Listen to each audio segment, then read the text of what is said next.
riche parce qu'on est en train d'appauvrir l'Afrique, de nouveau, l'Amérique latine, l'Asie. Nous sommes nous les responsables de ces millions de morts. C'est nous qui disons que tu dois avoir accès à l'eau simplement si tu la payes. Que je t'amènerai l'eau si je suis rentable. En Afrique, c'est nous, c'est pas eux. Eux, ils étaient capables de le faire en communauté.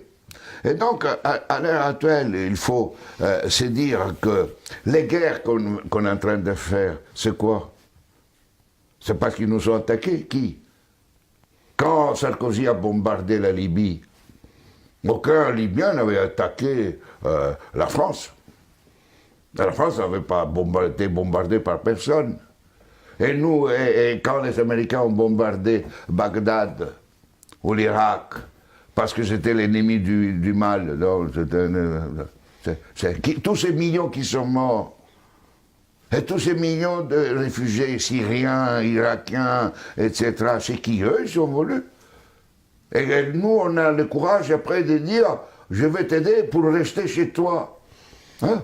Alors qu'on les a créé les conditions pour qu'ils doivent fuir. Et nous, on va dire hypocritement à cette Europe qui hypocritement donne 6 milliards à la Turquie, 2 milliards aux Libyens pour pouvoir tenir les gens qui viennent d'Afrique, où on est en train d'alimenter, nous, les guerres. Mais il faut s'arrêter de se raconter des balivernes ici. Hein? Il faut arrêter. La guerre ne se fait plus parce qu'on tue l'ennemi.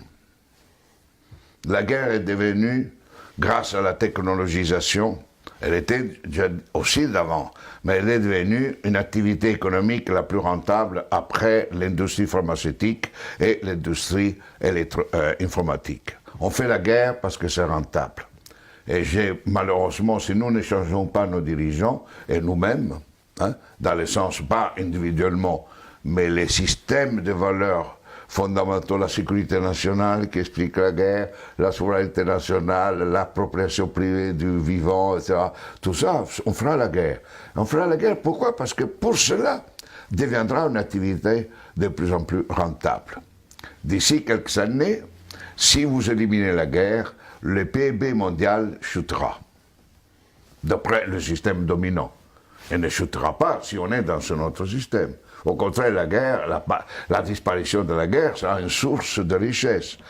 Mais c'est pour cela que les dominants à l'heure actuelle ne veulent pas réduire les armements, ne veulent pas réduire les occasions de guerre. Parce qu'imaginez-vous la France sans la guerre. Que serait comme économie?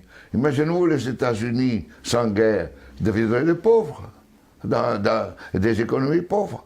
Donc aujourd'hui, on est entré dans une phase où on fait la guerre parce que c'est rentable.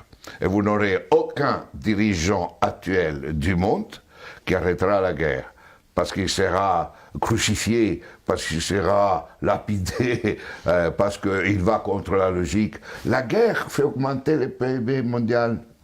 La guerre permet la croissance économique. Et on suppose que si on fait la guerre, on augmente la création d'emplois chez nous, non?